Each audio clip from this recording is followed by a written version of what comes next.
бүгдээ босоод энэ асуултыг хамтдаа хэлсэн. Бүгдээ босоод маш хатуу үйлдэл хийж байгаа сайн биза хийх асуулт хаяа амингаа ата араа тэгээд апа тэгээд хөрөлтэй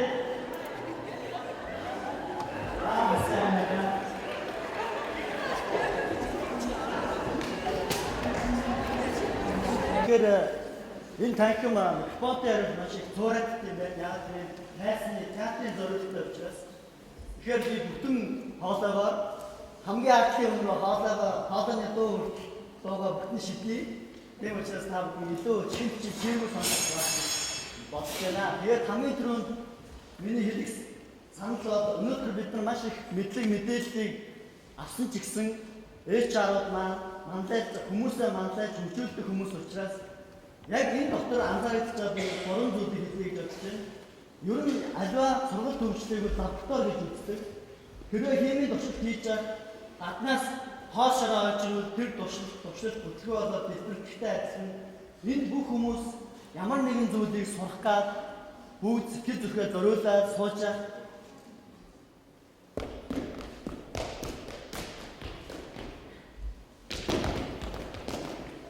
ийм хүмүүс маш олон байна.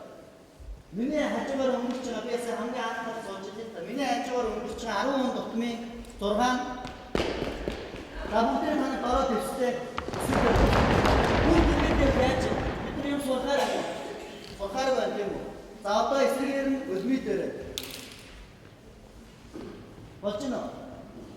Болж байна. 40% маш сайн. 40% миний хажуугаар өнгөрч байгаа хүмүүсийн 40% ингэж өнгөрч байна. Маш сайн.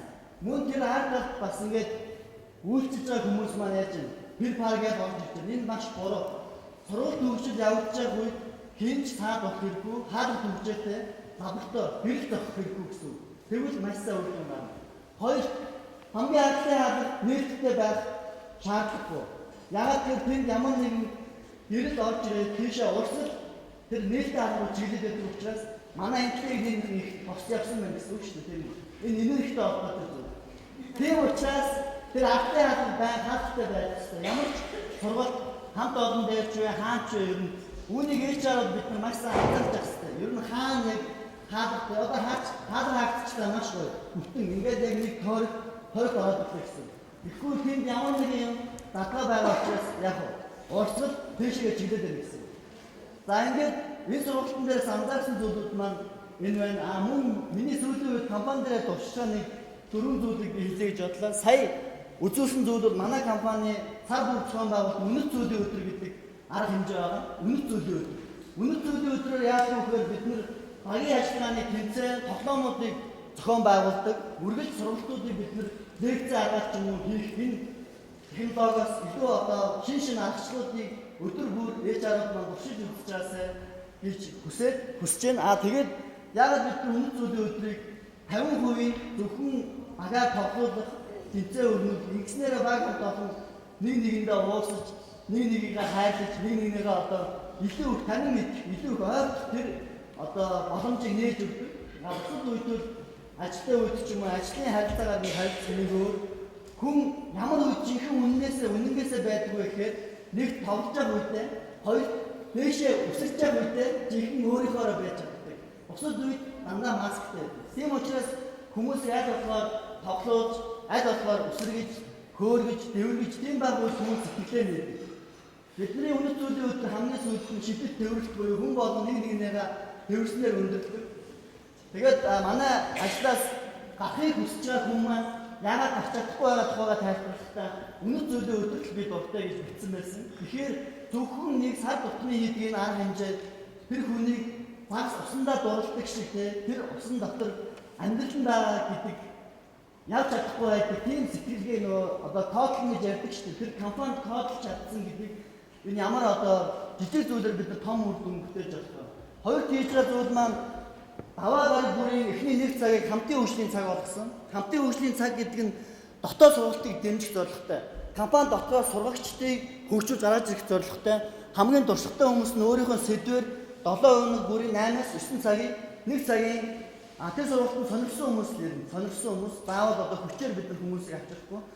Жишээлбэл одоо бүтээмжийн тухай, борлуулалтын тухай ч гэдэг юм уу, тэр компанид хамгийн туршлагатай хүн баг хамт олондоо туршлагаа солилцдог. Энэ цагийг бий болгосон. Энэ маш үр дүнтэй байгаа. Маш үр дүнтэй байгаа. Тухайн нийслэнд байгаа ажлыг тухайн ажлыг хийж сайн мэдхгүйгээр тэр ажлыг хийж байгаа хүн л хамгийн сайн мэднэ. Тэрнээс биш дарга ч юм уу эсвэл өөр хөндлөнгийн эксперт гэхээсээ илүү тэр ажлыг өөрөө энэ хоёр гараараа хийж үзэж зовлонгийн амссан хамгийн сайн мэддэг. Тэр хүн хамгийн бодиттой зүйлүүдийг ярьдаг. Тэгээд бидний өмнө нь хийжсэн сургалт төвчлөөс энэ даваа гарагийн хамтын хөгжлийн цаг маш үр дүн авчирж байгаа гэдгийг танарт бас дуулахад таатай байна. Гурав дахь юм бол бид нэр коучинг систем гэдгийг компани дотор нь одооноос сургалт насан туршийн хөтөлбөр дотроо нэвтрүүлж хэлсэн. Энэ бол зөвхөн бид нар өөрсдөө санаачилж нэвтрүүлж байгаа зүйл. Шинээр орж байгаа багийн гишүүн тухайн хүнийг цааш нь чиглүүлээд яв, зааварлаад яв, нэг хүнийг заавал томилж өгч байгаа. 6 сарын турш тэр хүнээс тухайн мэдлэг, ур чадвар, ажлын байртай холбоотой, компанитай холбоотой бүх зүйлийг тэр хүн чиглүүлж өгч байгаа. Энэ бас маш үр дүнтэй байна. Маш үр дүнтэй байна.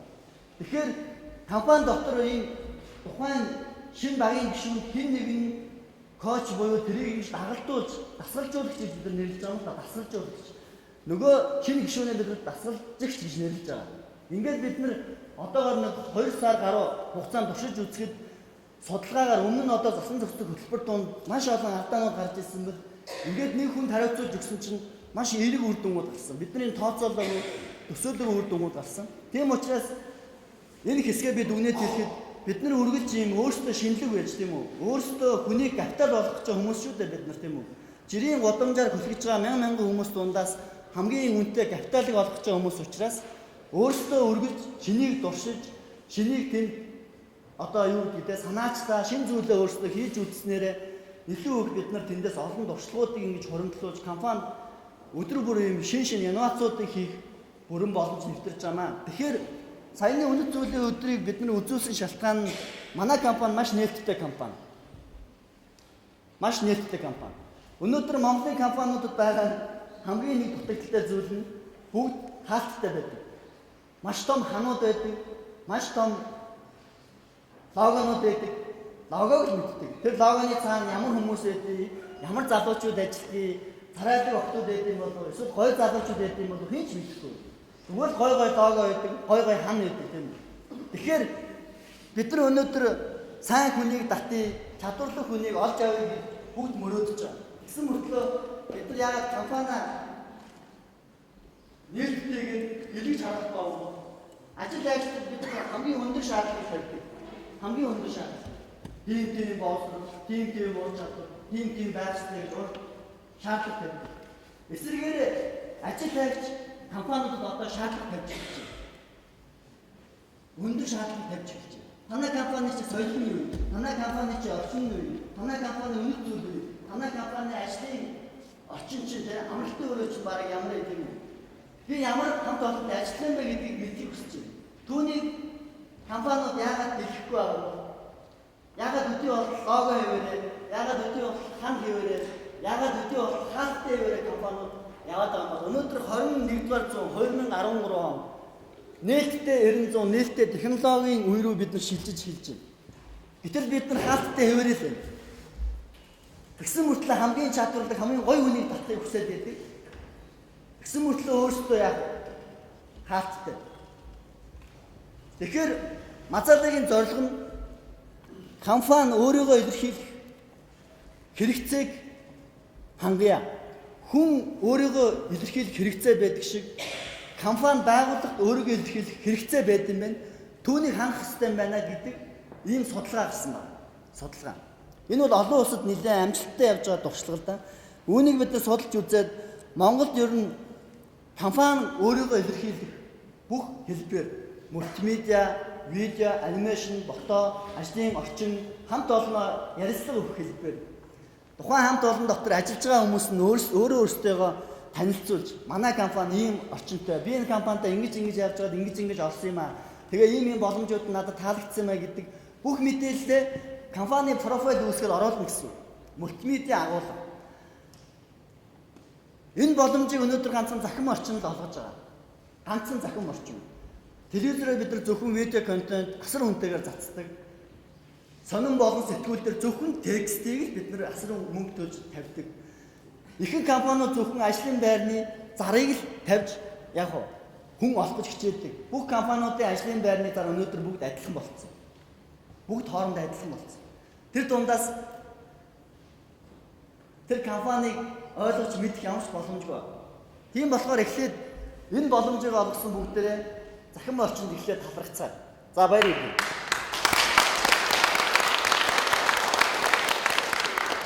Захин орчин юугаараа өөр юм бэ гэхээр илүү визуал буюу хүнийг мэдээллийг богино хугацаанд их мэдээлэл авах боломжийг л олгож чадсан.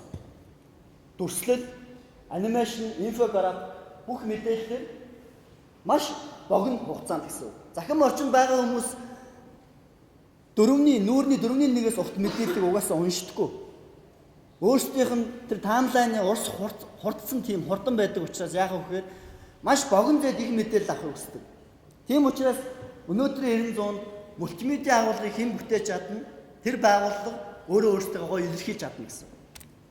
Дараагийн зүйл нь энэ доктор компаниуд өөрсдийнхөө нээлттэй ажлын байруудыг оруулах, мөн ажил хайгчид энэ дээр өөрсдийн профайл үүсгээд хүссэн компанийнхаа соёл орчинтой шууд танилцах боломжийг олгож байгаа. Тэр компани ороод нэг за юу ч нэг ажиллаад үзчихье. За юу ч бас нэг ороод үзчихье гэдэг нөгөө сохор хазаар одоо дуршдаг. Тэр орон зайг бид нар байхгүй болгож байна гэсэн. Тэр та нарын нөгөө нэг тэр хугацаанд зориулж байгаа өртгий чинь байхгүй болгож байна гэсэн.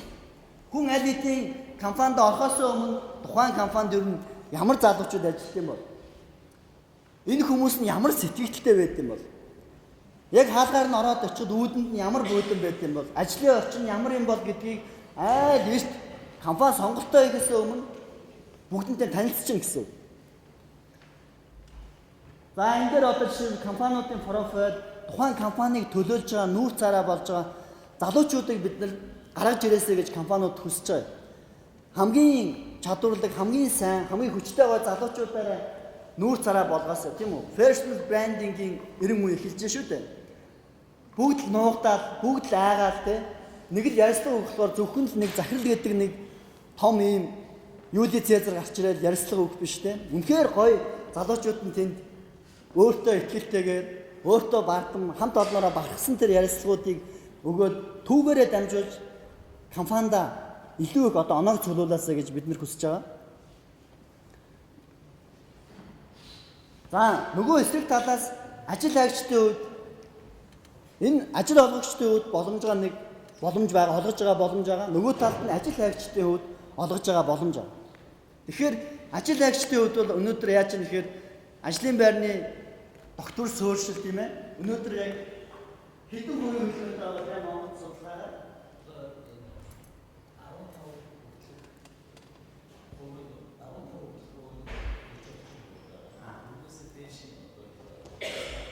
энэ Монгол судалгаараа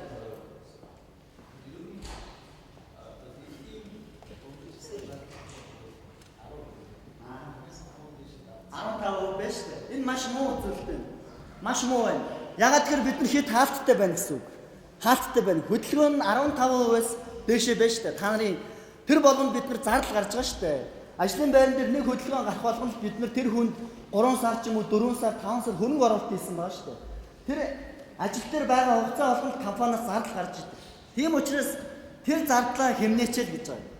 Тэр өргүү зардлыг бүгдээрээ хэмнэцгээе. Илүү оновчтой сонголт хийхэд тусалцгаая. Илүү нээлттэй болцгоё. Нээлттэй болсноороо тухайн хүн өөрийнхөө мөрөөдчихсэн компанийг хурдан олоосоо. Тэгэхгүй над шиг одоо мэдээлэл технологийн 90-100-ны бус үед амьдарч байсан хүн шиг тийм үү?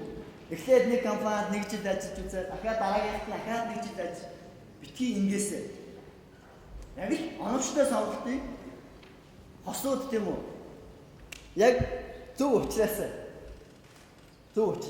Тийм учраас бид нар компаниуд болон чадварлаг мэргэжлүүдийг холбох хамгийн сайн гүүрэн байг.